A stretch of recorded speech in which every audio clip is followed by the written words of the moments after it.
New details on a story out of Carteret County that's still developing tonight. News 12's Mary Grace Armistead wanted to learn more about a historic home destroyed by fire last night. She reached out to the North Carolina Maritime Museum and joins us now live from Beaufort. Mary Grace, what did you find out? I spoke with a curator of maritime history who said that the Ward-Hancock House dates back to more than 200 years. The Ward-Hancock House, owned by the North Carolina Maritime Museum and located on their Gallants Channel property in Beaufort, was originally built in the late 1700s. The house was first owned by Thomas Ward, who later gifted it to his granddaughter Martha Gibbs Ward, after her marriage to Robert Hancock in the 1850s, giving the home its name. I asked the North Carolina Maritime curator David Bennett what this house represented for Beaufort's history.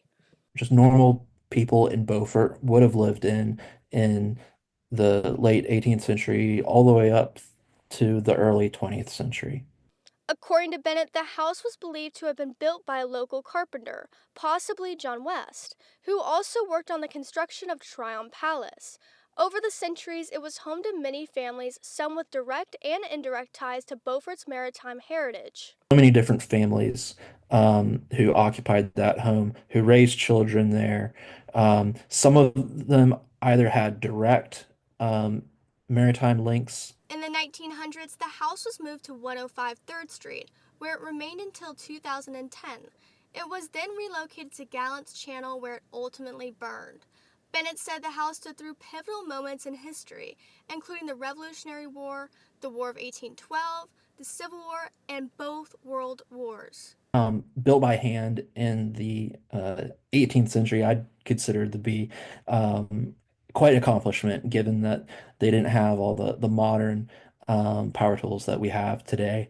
In the 2000s, the Beaufort Women's Club stepped in to preserve the home after former Beaufort Mayor John Coslow and his wife Jenny could no longer maintain it. The club later donated the property to North Carolina Maritime Museum, which used the house to show local history.